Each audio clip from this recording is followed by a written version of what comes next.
Hey guys, मैं इंद्रजीत गोस्वामी आपका अपने channel Goswami GS and maths classes में आपका स्वागत करता हूं। आज मैं चैप्टर नंबर 5 नागरी लिपि क्लास 10th का जो है चैप्टर नंबर 5 से चैप्टर नंबर 5 है और मैं क्वेश्चन नंबर 5 से आज बताऊंगा। पिछले वीडियो में मैंने 1 से लेकर 4 तक बता दिया है। जिन्होंने नहीं देखा है वो जाकर यूट्यूब पर सर्च करके देख सकते हो, Goswami GS and maths classes पर।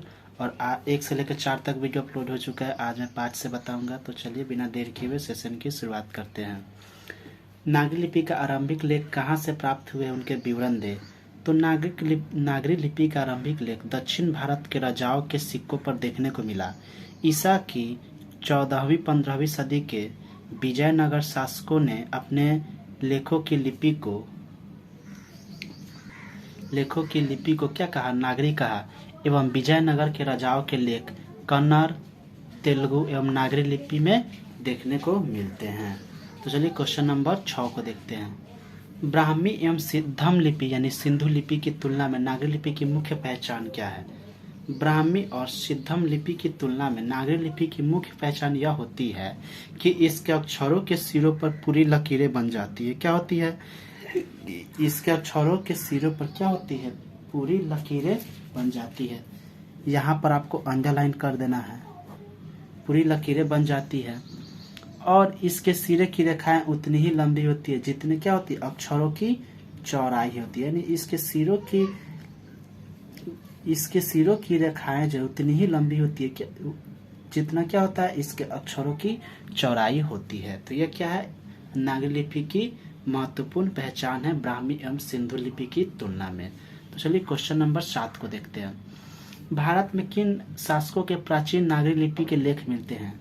तो उत्तर भारत में मेवाड़ के गोहिल राजा, सांभर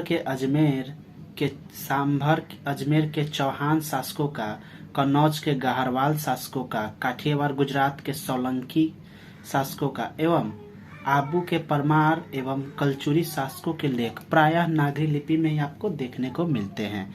क्योंकि उत्तर भारत में ही इस लिपि को क्या कहा गया था? उत्तर भारत में ही इस लिपि को देवनागरी की संज्ञा दी गई थी। यानी जैसे मैंने आपको बताया, अजमेर के चौहान हो गए, कन्नौज के गाहरवाल हो गए, कलचुरी शासकों के लेख हो गए, या आबू के परमार शासकों के लेख हो गए।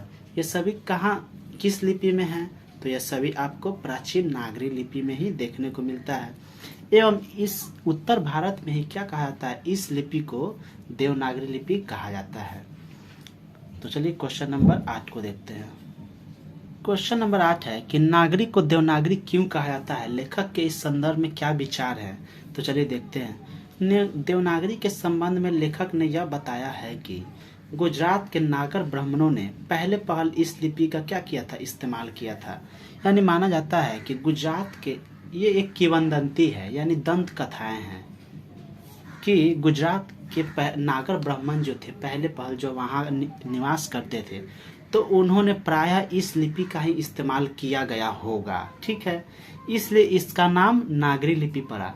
लेकिन एक मत के अनुसार ये भी माना जाता है कि बाकी नगर सिर्फ नगर थे, परंतु काशी जो है, काशी विश्वनाथ या काशी नगरी को ही क्या देवनागरी की संज्ञा दी गई थी। इसलिए काशी में प्रयुक्त लिपि का नाम ही क्या पड़ा? देवनागरी पड़ा। यानी काशी में प्रयुक्त लिपि का नाम ही क्या पड़ा? देवनागरी पड़ा। एक और मत यह है कि चंद्रगुप्त विक्रमादित्य यानी गुप्त वंश के सबसे प्रतापी राजा चंद्रगुप्त विक्रमादित्य, एवं विक्रमादित्य का अर्थ होता है सूर्य के समान शक्तिशाली शासक। यानी कहने का मतलब है कि चंद्रगुप्त विक्रमादित्य जो थे, जो कि चंद्रगुप्त के बेटे थे, चंद्रगुप्त विक्रमादित्य का व्यक्तिगत नाम क्या था? तो उनका व्यक्तिगत नाम देव था। इसलिए गुप्तों की राजधानी क्या था? देवनगर कहा गया। यानी गुप्तों ने अपनी राजधानी को क्या कहा था? तो गुप्तों ने अपनी राजधानी को देवनगर कहा। और देवनगर की लिपि होने से उत्तर भारत की प्रमुख लिपि बाद में क्या हो गई? देवनागरी नाम से प्रचलित हो गई। यानी कहने का तात्पर्य यह है कि गुप्त वंश के शासकों ने अपनी राजधानी को देवनगर की संज्ञा दी, देवनगर कहा। इसलिए बाद में यही बातें आगे चलकर क्या हो गई? देवनागरी के नाम से प्रसिद्ध हो गई, फेमस हो गई। तो hope you guys like this video आपको अच्छा लगे तो प्लीज़ इसे लाइक शेयर और हमारे channel Goswami GS and maths classes को सब्सक्राइब कर दीजिए। ऐसे ही वीडियो मैं आपके लिए लाता रहूँगा। कल मैं आपको 9 से लेकर 13 तक के क्वेश्चन को बता दूंगा, तो ये चैप्टर आपका क्लियर हो जाएगा। उसके बाद एक महत्वपूर्ण चैप्टर जो है कहानी है बहादुर, कि कैसे एक नेपाल का लड़का अपना घर छोड़कर चला आता है, वो इंटरेस्टिंग कहानी को मैं आपको बताऊंगा चैप्टर के माध्यम से। तो चलिए कल मिलते हैं आपसे। लेकिन उसके पहले जो है जो 4-5 क्वेश्चन और बचा हुआ है उसको मैं करवा दूंगा।